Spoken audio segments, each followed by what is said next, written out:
Welcome to the Neverworld podcast, where together we explore the strange and unusual. Every journey starts with the first step into the unknown.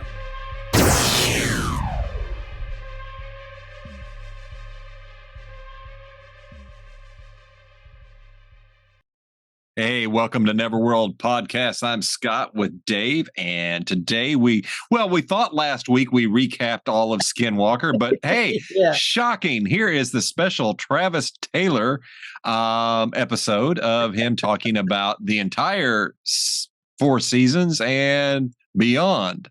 Dave, I started watching some of this and is like, okay, I've seen all of this. I got sidetracked and I didn't return. Did Travis seasonal recap, basically a seasonal recap of the seasonal recap? Did Dr. Travis Taylor give us anything new or make any changes or retract anything? Not really. They did check up on some of the other stuff, and there was one thing in one of the episodes, and I'm going to keep my eye on this. I was right about Travis Taylor being part of the government. I'm not, even though they say he's out of the government and he's working alone and blah, blah, blah, still not retracting that statement. He works for the government. And also, I think he's starting to, I'm hoping he doesn't do this too much, but I think he's going to start taking some of the information and saying it's not what it is, not what it looks like, and pull more stuff out. Because there is a point in one of the shows earlier that you and I had watched, and we talked about it a little bit, the high-speed filming. Right, of that UAP. And Thomas and him are out, and they're out in front of the camera, and they're looking up. They're looking for something to fly around, and the UAP flies over their head. And they're like, oh my God, the thing had to be flying at such and such a speed, like because it goes in a 5-mile radius. Yeah. They figured out, I guess, the distance and how fast that thing would have been going.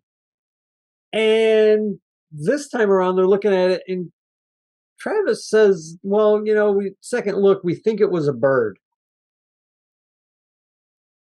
And I'm like, okay, how is a bird moving that fast at that speed and covering that distance, and nobody saw it? It was just, it set me really weird, unless they weren't filming it at high speed, like they said.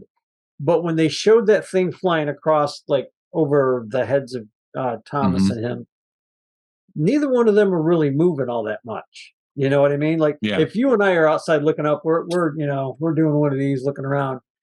They seem to be still pretty much in the exact same position when this thing was flying over their head. And there were a few other things that they were starting to hint at that I felt like he was trying to, like, tamp down on. Okay. I don't know how else to explain it. No, I mean, that makes sense. With that bird. It might have been. I'm sorry, go ahead. No, with that bird, I just want to add, and I don't have a lot of negative to say about Skinwalker Ranch. I absolutely love the show. I'm intrigued. I 100% believe that there is something going on there that we may never see the bottom of or get to, but it's probably very unexplainable. I mean, we've got tunnels under there, everything. It's there's something there, and it has and the locals have it in their lore. The Uinta tribes there have that in their stories. But here's the thing: this whole show filmed last year, 2022. In the summer. So they could have easily, Travis already knew that about the bird when that episode aired. Why did they not fix it then unless they planned to mislead? And that bothers me. That they could have fixed it right then and there. This is not like, it was off the cuff. It's because Travis gets excited. Now I get it. When all you have is a hammer, everything looks like a nail. That's I mean, and all you have is rockets. Everything looks like a void. I absolutely get it. One of the things that got me last night, when I was watching, or this morning, I don't remember, it all blends together, was they show the blob anomaly. And I always think it's Galactus. Yeah, I'm telling you that's Galactus. So now, here's what was interesting. So I Googled Galacticus there. Is it Galacticus or Galacticus? Galactus. Galactus. Galactus. So I looked him up. And it said at his tallest, you know how tall Galactus was? He was I know It he showed could stand on the planet at one point, but he's huge. He's like he's been at 30 foot. I know that. He can change his size. That's what I'm saying. When I looked it up, it said 28 feet, and it was like, are you fucking kidding me? That's at the area where the 30 feet mark, and it looks like What if it turns out that Kirby and Stan Lee were right? What if they were? We're doomed because we don't have a Mr. Fantastic. No, we don't. Use the ultimate nullifier. We ain't got one. Our billionaires aren't interested in saving the planet. Yeah, Mikitaku, and they haven't invited him out there yet. He could probably save us. Yeah, sure. He's the only one. But anyway, I just wanted to throw that out there. When I saw that 28 feet, there's 30 feet. I know that he's been at 30 feet, but he's been bigger too. But whenever he walks like on the planet, I think he's smaller. I think I'm almost sure he can change his size because he was. Yeah, it's what it sounded like when I read it. I just once I saw 28 feet, it's like, oh shit, that's the level where everything goes missing. Hysterical. That's hysterical. I don't know. Coincidences, man.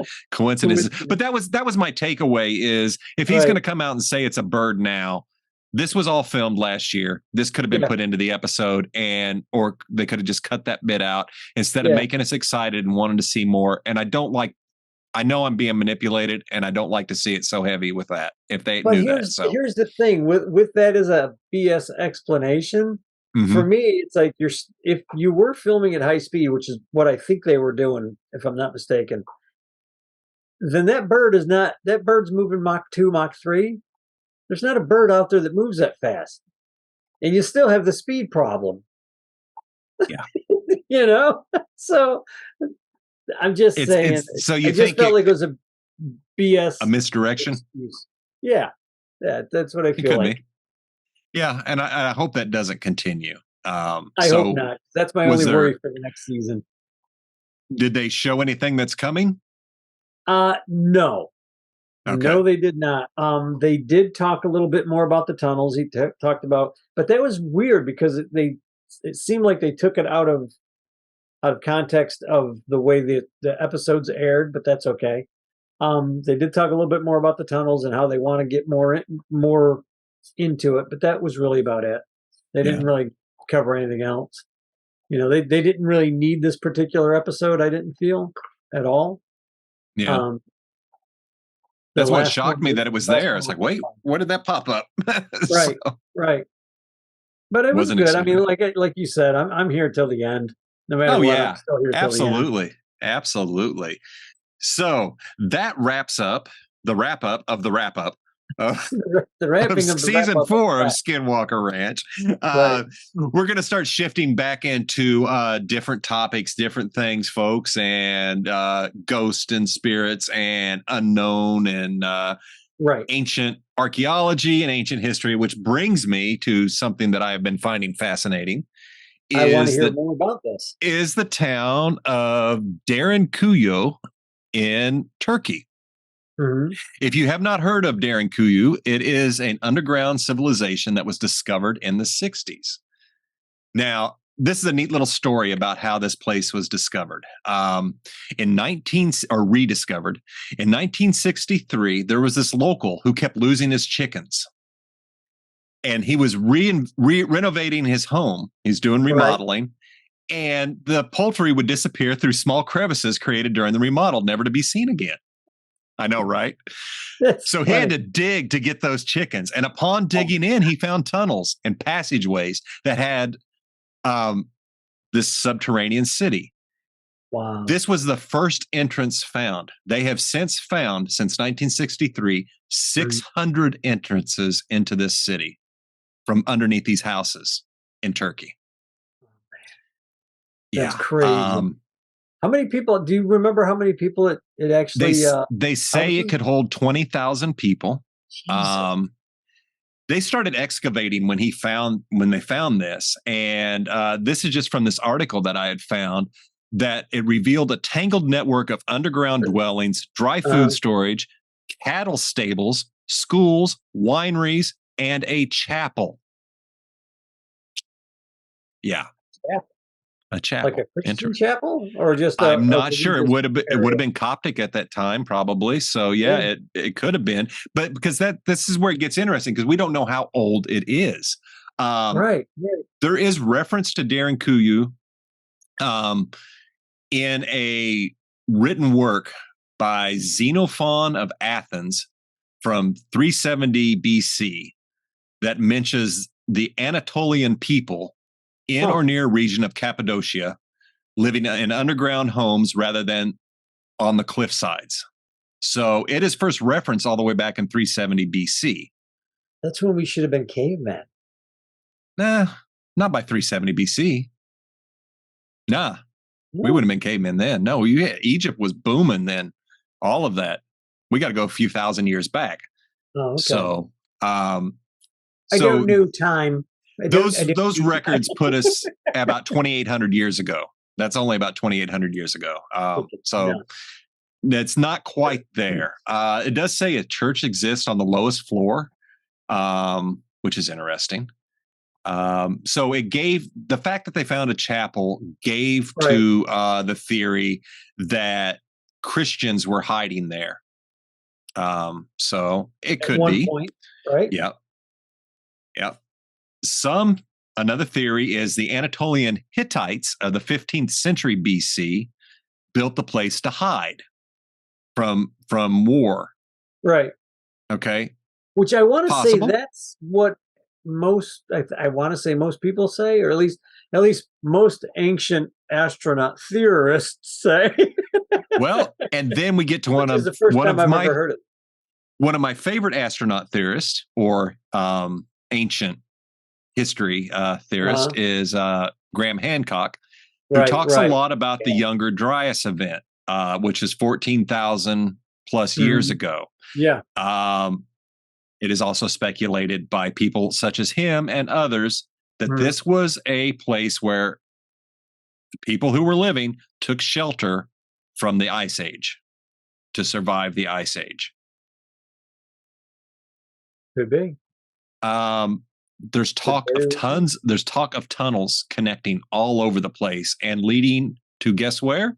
Göbekli Tepe. So no shit. That's the first I've heard of that. Yeah. They're expecting it to have been created. It's speculated been created around the same time as Tepe. And there's talk of all these tunnels and everything connecting all of this through Turkey.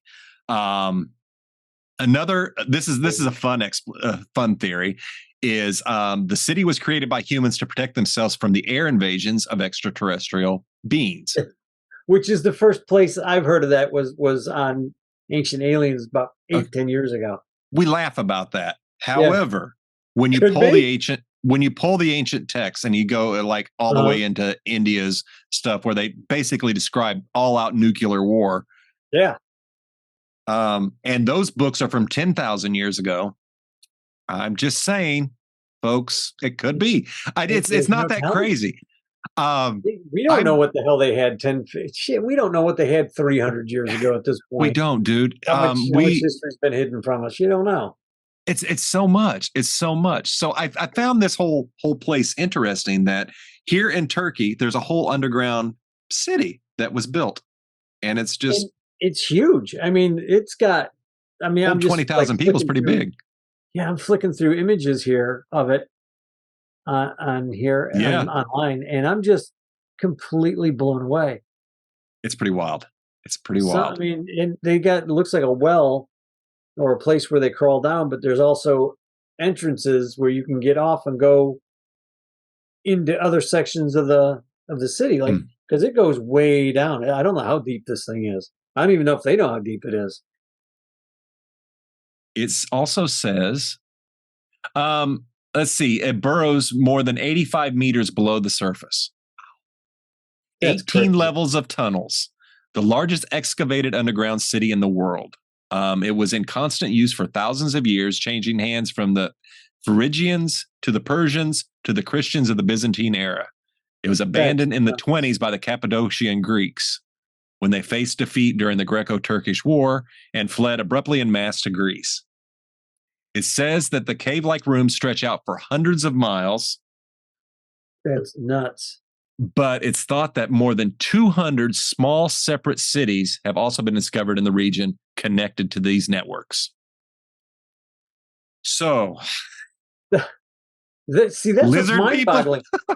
Lizard people. I'm thinking lizard people. I'm thinking lizard people live there. It could have. It could have. It could have. That man is not human. Sorry. Yeah. So it's pretty wild. It's pretty wild. So this, just the technology. Let's take out.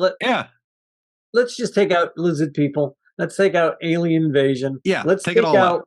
Let's take out anything that any human being would be like, oh no, there's no way a spaceship like that would be over Earth. No way.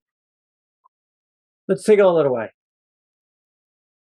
Let's say humans did just go in there and say, you know what? Let's make a city underground, and dug this out by hand, by tools, whatever means they had at the time, however long it took them to dig, and they kept digging. And then why did they stop living in it? Is my big question. Well, why did they start it in the first place? Is it always been an arid area where they were at? Like, was it always hot? They had to grow food. So my interest is, who thought that it was a good idea, and were all the people who went, yeah, that is a good idea, and then dug it. I want to know the first people who did this. Because take a look at the structures and the homes and the buildings from that time frame in that area. They're all above. They're on cliff faces. They're fascinating structures already there. I have just started to become obsessed with Turkey's history, because it's wow. There's a lot of stuff there, man. Yeah, there's. Well, it's like the Middle East and the Far East have some of the strangest, greatest stories of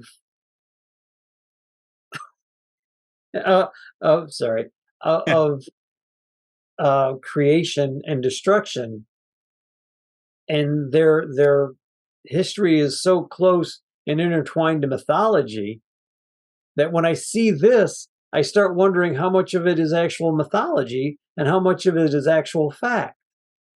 Exactly. These are the kinds of things that I just look at and go, holy crap, that's crazy. Göbekli Tepe. Mm-hmm. And then there's a city out that they found close to that outside. I think forget even the name older. of it. I want to talk about Göbekli Tepe real quick, because I know, if I'm not mistaken, there's glyphs and stuff that reference the coming ice age. It's going to align with it, with the cataclysm that was supposed to happen, which is theorized to have happened. I believe something like that could have, if people were around at this time and they're looking at the stars. We know they're studying the stars. We know they know stuff more than we might even know now. They see this as coming. They're like, oh crap, we're going to have to save ourselves. So we're going to have to go below ground. Yeah. So makes sense. Somebody had an inkling that we're going, because it didn't happen overnight. You can't dig a city overnight. It probably took a century to build and dig that out, if not more. So they had to know it was coming. People in 370 BC. That's crazy. You just don't think of that many people in one spot back then. And we tend to look at, oh my God, that was so long ago. But when you stop and think about it, dude, that in the Earth's millions of years, the Earth's been here billions of years. Yeah. This is a small little second in its life, and that's crazy. It's also, I'm just trying to think of how I want to try to say this. Was something like Göbekli Tepe, and you were talking about the stars. Yeah, there was nothing else to have people look at. Yeah, They could very easily, easily, those rocks weighed tons. I don't know how the hell they move those. That's a whole nother conversation. Yes, it is. But for them, like you said, to be looking at the stars and seeing something that's maybe they're reading the sky, they just know by reading nature that something bad is happening. Maybe they actually saw an asteroid coming, and because the sky is so clear, one guy's out there looking at it going, "Hey, Bob, you see that star last night?" "No, I didn't see it last night." Okay. Next night, "Bob, that star's moved a little bit. Remember the star? Yeah, it did move a little bit. Maybe we should try and keep an eye on that." And over a course of time, they're like, "Yeah, damn, that thing's getting big." It's getting closer. Whatever that is, it's not just getting big. We think it's getting closer. Because watch, Bob, when I push my fist into your face, it just looks bigger. It's the same size. It just looks bigger. Somebody had to figure it out. Something out by looking at the sky. What that was, I can't tell you. Well, it's very clear that back then they knew astrology, or astronomy. I'm sorry. Astronomy. Yeah, I Well, get they knew astrology too. Oh, I'm sure they did. I'm sure they absolutely studied both. So either they could see, like you said, hey, this is tracking a certain way. We know after so many time it's going to hit. It's going to be big. Yeah. There's no reason for us to believe that we as humans are the smartest we ever have been. Or no. I think we're probably the dumbest we've ever been right now, even though we have this technology. We are. This is what made us ignorant. Yes, it is. Yes, it is. The smartphone. One of the greatest inventions, and has led to our downfall. Yep. Because it went from being an open window to the known universe to control, to TikTok, to manipulation and control of the people and the populace. And that's another podcast. That's why I just like reading books. Yeah. I'd like to get a couple of books on this, to be honest with you. Absolutely. It's pretty fascinating. There's a lot of photos, and as I'm going to have on here as well, you'll see them. But I find this neat. And when I start looking at our history, we haven't been around, at least in the past 2,000 years is nothing. It is a short amount of time. The only other place that I can think of in America, real quick, I'm sorry. No, go ahead. The Pueblo Indians that built their compounds against the mountainsides. That's the closest thing that I can think of. Yeah. And it's amazing. It's fascinating. There's so much here in North America that we have yet to uncover. And when we find it, everybody tries to deny it. It's like, why are you denying it? Some of the oldest findings are here in North America. There's pyramids, there's civilizations. It goes way, way back. Crazy. And it's just, so many people just would rather turn a blind eye to it. And I don't understand it. We become so absorbed in ourselves and nobody wants to change the way they think. It's hard. It's hard. It's like I have the big spaceship in my background. That's Red Dwarf, folks. I'm always talking about Red Dwarf. That's the Red Dwarf. But nobody wants to change the way they think, even by the slightest, because that means they were wrong at one time. It's okay to be wrong. Guess what, folks? We're always wrong. Tomorrow, I'm going to be a little bit smarter, I hope, than I was today. I'm going to learn something tomorrow that I didn't know today. And God, next week, I'm going to be a week smarter, I hope. I hope, and not dumber. Well, people are very quick to dismiss any other option that would make them wrong, instead of just listening and saying, hey, I could see how that's a possibility. Ever since you and I started this, and my entire life, I've tried to be open to things. And throughout my experiences and research and just life in general, I have opened up to almost, you could tell me that it was built by lizard people. David, I'm going to listen. After listening to some of the Native American legends, I can't say no. There's not much I know a lot of people that are going to listen to us are going to be like, "Oh, you guys are crazy." But if you listen to the ancient legends and then look at some of the weird crap that's happened in the last 100 years, just can look around and go, "Wow, maybe." I'm not going to say no. No, that's just it. There's just that, and like I'm saying, throughout my life, there's so many times I've been convinced I was right, only to have the universe say, "No, you're full of shit. Hey, dummy, this is what's out there," and mind blown. I better open myself up to possibilities, because you never know. It's quick to dismiss because you don't want to sound like the crackpot. I try and talk about this stuff at work, and I'm halfway through a conversation, I can feel it. And it's like, I need to stop right now because everybody's looking at me. Dave. I'm gonna call Dave. I'm gonna call Dave. Dave, I can talk to Dave. We can talk about the stuff. Other people are like, what? And you know why they're like that? It's so funny because some of the people that I talk to, all they want to talk about is the latest. Did you see what this state's doing and this politician's doing and this TikTok video and this person was wrong? They are professional victims 100% of the time, and it's me. Yeah. And it's like, wow. Okay, turn all this off. Let's talk. I keep an eye on stuff like that, but a lot of what I do when I'm looking at something like that is I compare it to history. And they're like, oh yeah, that same thing you're talking about happened 100 years ago here. Yeah. What are you talking? No, yeah, because you're stupid and you don't read, and that's ignorance. That to me is willful ignorance, and that is willful, and that's frustrating. That's frustrating. Learn, read, man. There's a million books that you start buying books that were printed before 2016, before 2017. That's what you want to get, because they really started hitting hard and heavy with the censorship after that. So go to used bookstores and find stuff to read. I don't care what you read, but I would say before that time period, in my opinion. I could be wrong.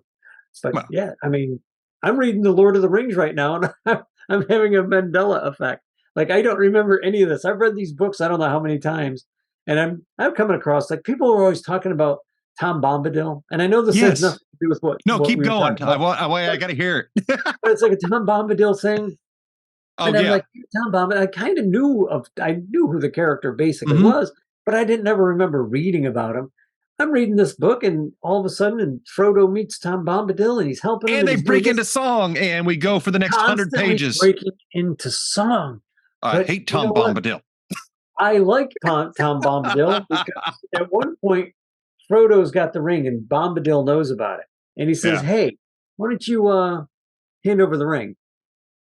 And Frodo's like, oh, okay, here. And he just kind of reluctantly gives it to him. And Tom's flipping the ring in the air like a quarter. He's, putting it on the back of his hand. He puts it on his finger. He doesn't disappear.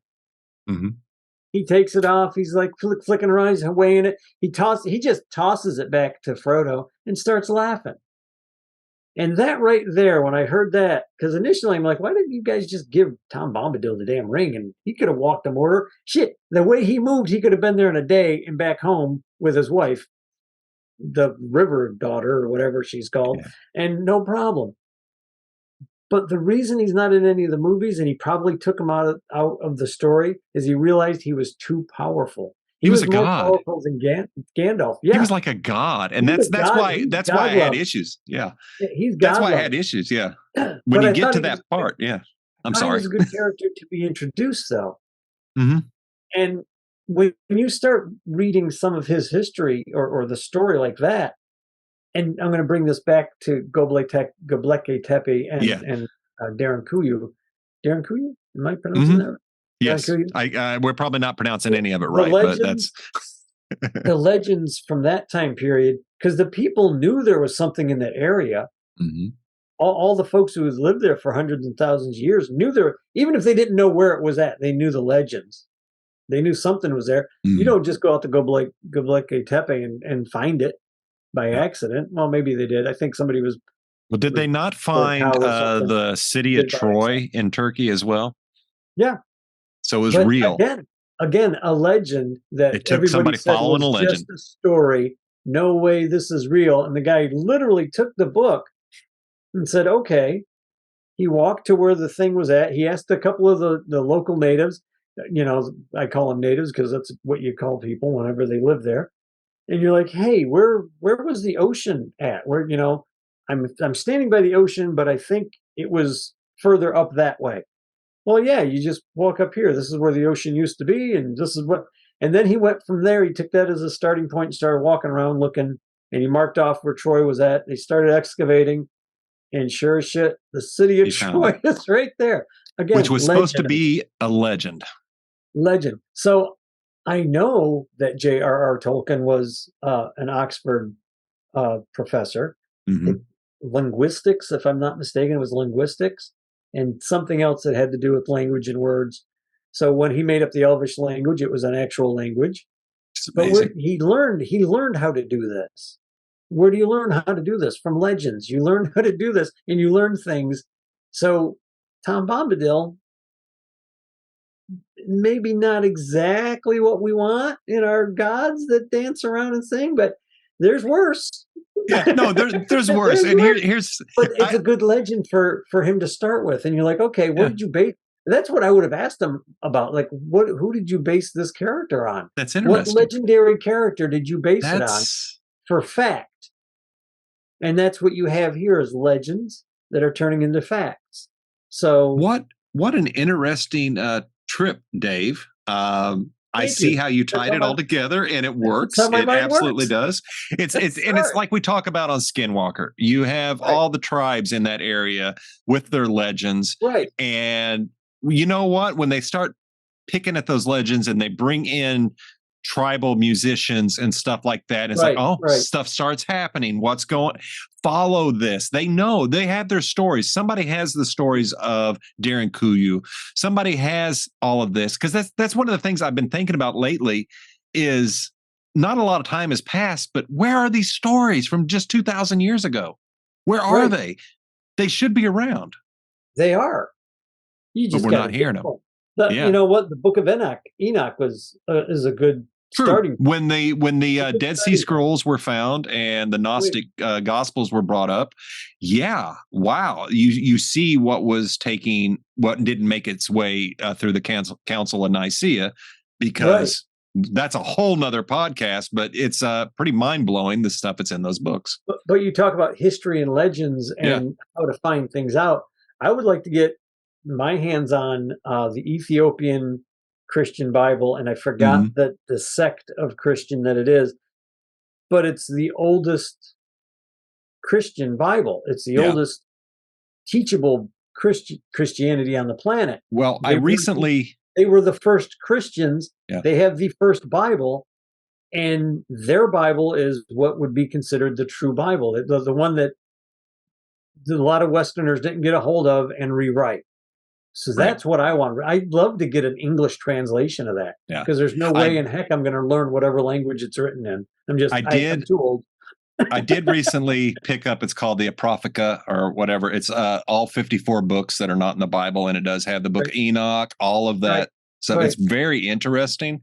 And of course, people will do this and this is relevant because it could be with this. Anytime somebody brings forward something, well, this book says this or whatever. Oh, that's just all made up. It's all, it's blasphemy. It's heretical.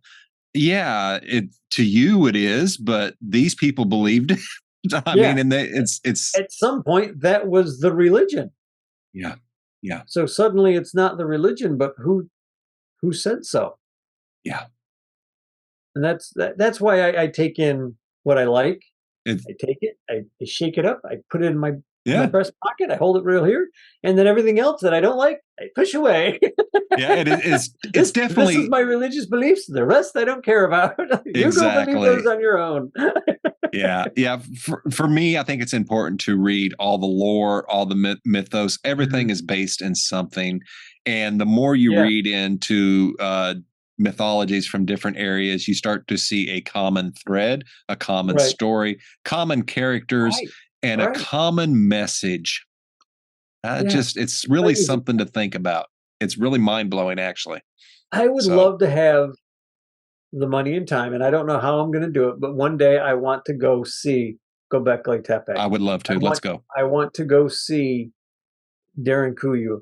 I want to go see where they believe Noah's Ark had landed, because there are places right down the hill from it that they think were like religious monuments, like standing stones. They've been there forever, and when you ask the locals, they're like, "It was we didn't put them there." You know, my ancestors always told me that none of our ancestors put them there. They've just always been there. I think there's more. Yeah. Yeah, I think there's more hidden in Turkey yet to be found. And for whatever reason, it's just kind of, it's not a tourist destination. So it's not right now. Not right now. It's just when I was starting to think I could start touring the world safely. Yeah. No. Yeah. No. No, unfortunately, I will probably never get to see in this lifetime some of these places, but it would be nice. I think it's all going to change, though. You and I have talked about that. I think there's a really good chance that it's going to change for the better. It's going to get real ugly, then it's going to get good. It always does. It always does. It always does. For the dawn. That's right. Göbekli Tepe and Derinkuyu connected. That's mind-boggling to me. Yeah. They are a good distance away from each other. But man, they have a tunnel system like that. Yep. It says the rooms stretch out for hundreds of miles. Jesus. So that's nuts. Just the engineering of that. That's who I want to know. I want to know who did it. Yeah. And why. But like you said, it could have been the Great Flood. It could have been during the last ice age. You know. And you can tour. You can tour Derinkuyu, so you can actually go inside. So I would love to. That would be so fun. I used to love going to the museums in New York and just the size of some of those rooms in those museums, and then you walk in and you see all the ancient stuff. Like they have a section in Museum of not Natural History, but Museum of Art, of a whole section of an Egyptian tomb.